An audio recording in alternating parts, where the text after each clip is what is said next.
Kaveri delta மாவட்டங்கள் உட்பட தமிழ்நாட்டில் வெயிலின் தாக்கம் தீவிரமடைந்து வருகிறது. நிலத்தடி நீர் பறிபோய் இருக்கிறது. குடிநீர் பற்றாக்குறை ஏற்படும் பேராபத்து ஏற்பட்டிருக்கிறது.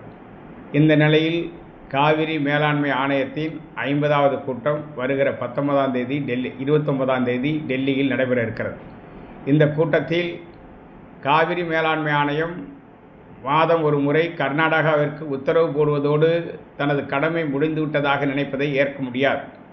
உச்சநீதிமன்றம் உறுதியளித்த அடிப்படையில் காவிரி மேலாண்மை ஆணையம் தண்ணீரை திறப்பதற்கு உத்தரவு போடுவதோடு காவிரி ஒழுங்காற்று குழுவை அனுப்பி தண்ணீரை திறந்து தமிழ்நாட்டிற்கு விடுவிக்கக்கூடிய உரிய அளவிலான தண்ணீரை பெற்றுத்தருவதற்கான முழு முயற்சியை போர்க்கால அடிப்படையில் ஆணையம் மேற்கொள்ள வேண்டும். காவிரி நீர் பங்கீட்டு ஒழுங்காற்று குழு அதனை முழுமையாக பெற்றுத்தர முன்வர வேண்டும். குறிப்பாக காவிரி டெல்டா மாவட்டங்களில் தூர்வாரும் பணிகளுக்கான நிதி ஒதுக்கீடை ஜனவரி மாதமே தமிழக அரசு ஒதுக்கீடு செய்துவிட்டது. 50% பணிகள் துவங்கப்படாமல் இருக்கிறது. துவக்கப்பட்டிருக்கிற பணிகளிலும் மிக பெரும் அளவில் ஊழல் முறைகேடு நடைபெறும் நிலை ஏற்பட்டுள்ளது. எனவே இன்றைக்கு பற்றாக்குறை காலத்தில் மேட்டூர் அணை திறக்கப்பட்டாலும் குறுவைக்கான சாகுபடியை மேற்கொள்வதற்கு தண்ணீர் ஊர்களுக்கு செல்லுமா என்கிற கேள்வி எழுந்துள்ளது.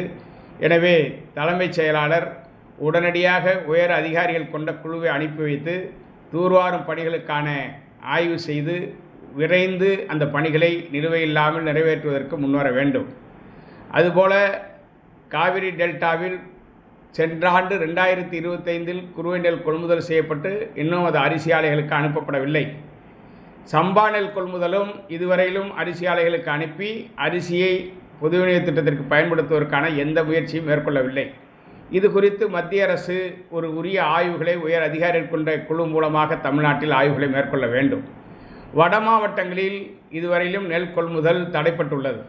பல்வேறு கிராமங்களில் நெல் குவியலாக கிடக்கிறது. விவசாயிகள் போராடுகிறார்கள். வரும் 30ஆம் தேதி முதல் பெரும் மழை பெய்யக்கூடிய அறிவிப்புகள் வந்துள்ள நிலையில் இந்த நெல்லை உடனடியாக கொள்முதல் செய்வதற்கு தமிழ்நாடு அரசு முன்வர வேண்டும் என்று வலியுறுத்துகிறேன்.